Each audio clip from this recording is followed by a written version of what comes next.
fuck 'em out of the phone. I'm breaking hearts and I put 'em in chrome. Swipe, no swiping. Hey Lions Nation, welcome back to Detroit Scope. If you're new here, this is the channel that gives you the real pulse on everything Detroit Lions. The hype, the injuries, the drama, and the moves nobody else is talking about fast enough. Before we get into what might be the most electric story to come out of Allen Park all summer, do me a favor and hit that subscribe button.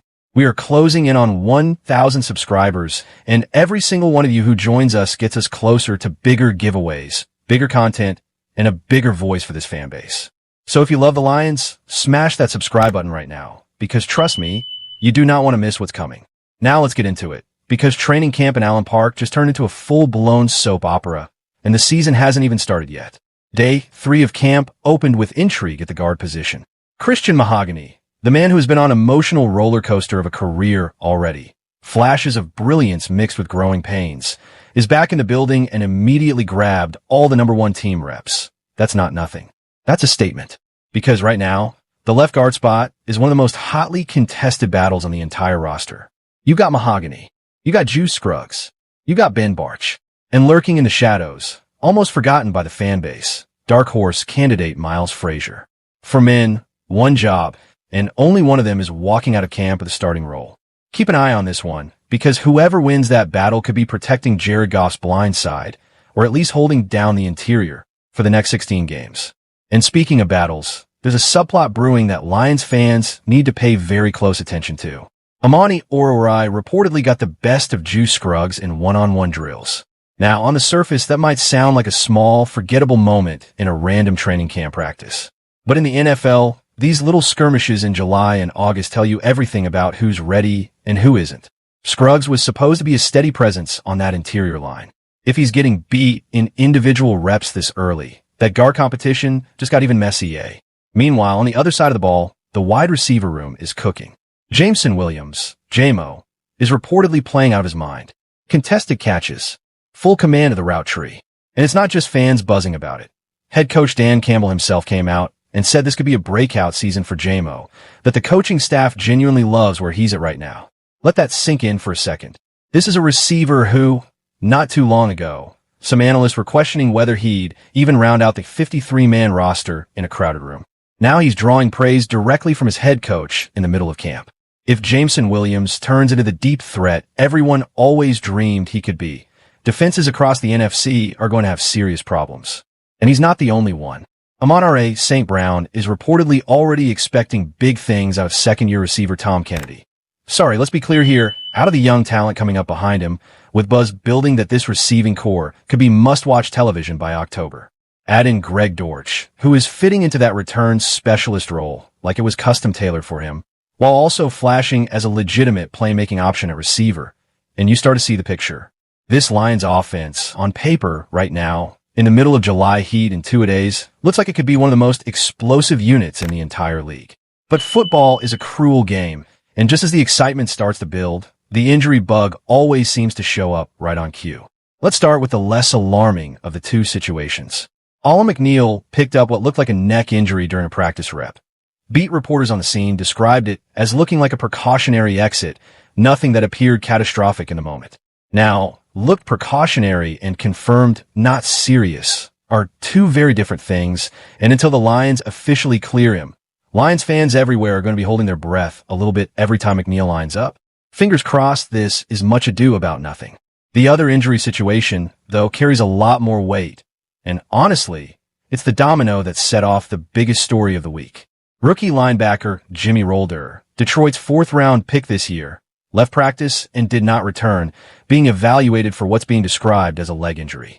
Now here's the thing about the NFL that every diehard fan eventually learns the hard way. You don't just watch the injury report, you watch the transaction wire.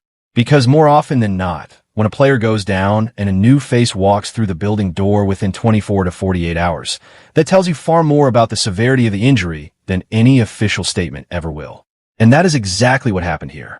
Because less than a day after Jimmy Rolder went down, the Detroit Lions made a signing that sent shockwaves through the entire NFL world.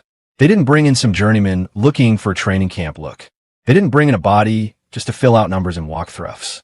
The Detroit Lions signed Devin White. Let that name sit with you for a second. Devin White, a former top 5 draft pick. a Super Bowl champion, a second-team All-Pro. This is not a camp arm. Sorry, wrong sport, force of habit. This is not a camp body. This is a player who, at his absolute peak, was considered one of the most electric off-ball linebackers in all of football. Here's the resume. White entered the league as the 5th overall pick back in 2019, taken by the Tampa Bay Buccaneers out of LSU. He hit the ground running immediately, racking up over 90 tackles and multiple sacks as a rookie. He went on to start 75 of 76 games across 5 seasons in Tampa, won a Super Bowl with the Buccaneers, and earned second-team All-Pro honors in 2020. Averaging over 130 tackles a season during his peak years from 2020 through 2022, White was, for a stretch, one of the premier linebackers anywhere in the league. Then things got complicated. He signed with the Philadelphia Eagles in free agency, never appeared in a single game for them, and was released before the season even got going. He landed briefly with the Houston Texans, appeared in a handful of games, and by that point, plenty of analysts around the league had quietly written him off as a cautionary tale, a former star whose best days were behind him. And then last season happened. Signed by the Las Vegas Raiders, Devin White did something nobody expected. He started all 17 games, his first full, uninterrupted season since 2022, and put together arguably the most productive statistical campaign of his entire career. 174 total tackles, third most in the entire National Football League, 11 tackles for loss, 2.5 sacks, a forced fumble, an interception.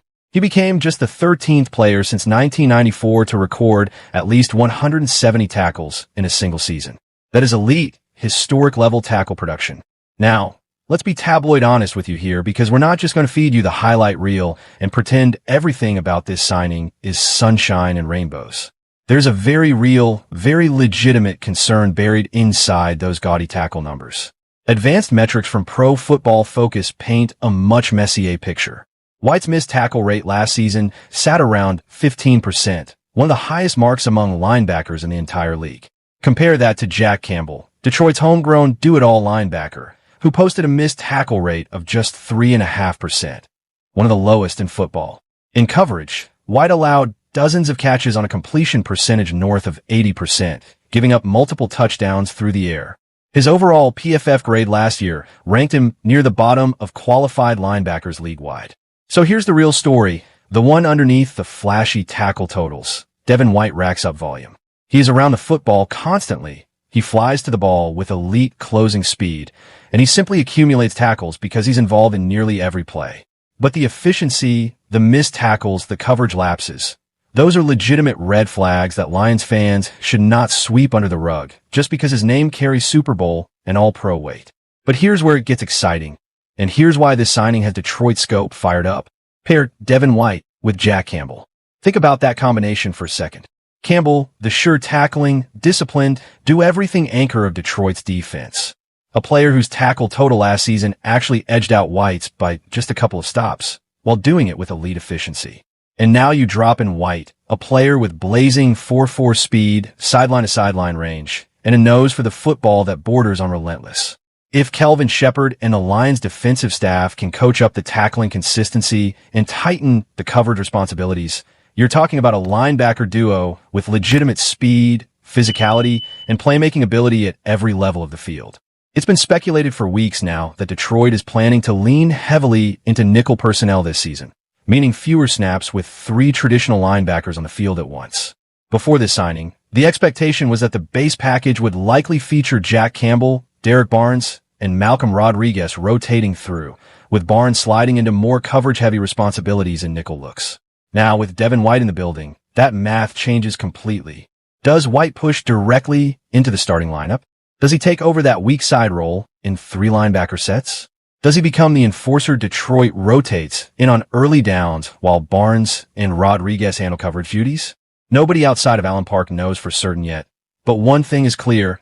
This room just got a whole lot more competitive and a whole lot more talented. And let's not overlook the storyline gold sitting right here for the 2026 schedule. Devin White spent 5 seasons of his career in Tampa Bay, won a championship there, became a fan favorite there, and now the Buccaneers are on Detroit's schedule this season. Circle that one, Lions fans. When Tampa Bay comes to Detroit, this is no longer just another divisional adjacent matchup. This is Devin White against the franchise that drafted him, developed him, and eventually let him walk. Revenge game energy, and it's happening right here in the Motor City. Now, is this move a genius, forward-thinking addition of proven championship pedigree at a position of sudden uncertainty? Or is this simply a reactionary, get a warm body in the building move triggered by a rookie's leg injury? Honestly, it might be a little bit of both. But here's the thing about the NFL. Sometimes the best moves are the ones born out of necessity. Sometimes adversity forces a front office's hand into a decision that ends up being exactly what a defense needed all along. And there's one more piece to this puzzle that Lions fans absolutely need to be tracking. Christian Izien, brought in this offseason, missed practice with the flu, not the biggest deal in isolation. But when Dan Campbell addressed the media about Izien's absence, he dropped a nugget that raised eyebrows across the fanbase. Campbell referred to Izien as a player they specifically brought in with the intention of playing him at that nickel cornerback spot. That is a notable shift because plenty of Lions fans, ourselves included here at Detroit Scope, had penciled in Roger McCreary as the presumptive nickel corner heading into this season. So where does that leave McCreary? Does he kick outside? Does he become a rotational depth piece? Does he end up as the primary special teams contributor while Izien locks down the slot? This is a battle worth watching closely as camp rolls on. And just when you thought the linebacker room couldn't get any more interesting, don't sleep on Nick Whiteside.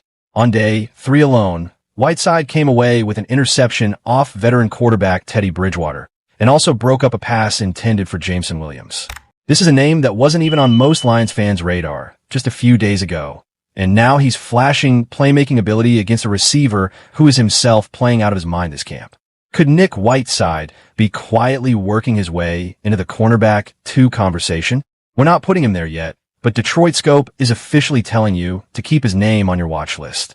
So where does all of this leave the Detroit Lions heading toward the regular season?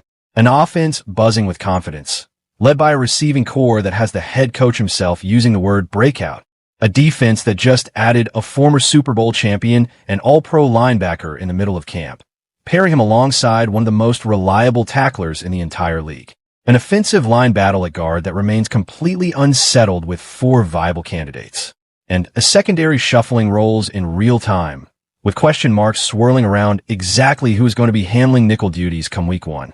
This is the Lions we know and love. Chaotic, unpredictable, and absolutely must watch, even in the dog days of training camp.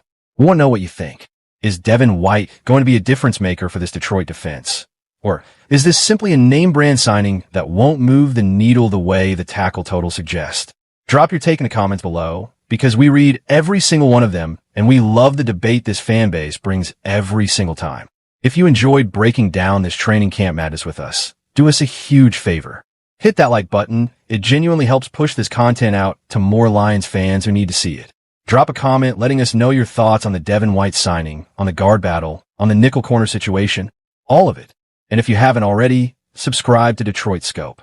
We are on the road to 1,000 subscribers, and every single person who joins this community helps us bring bigger interviews, bigger giveaways, and even more in-depth Lions coverage straight to your feed. Detroit Scope, signing off.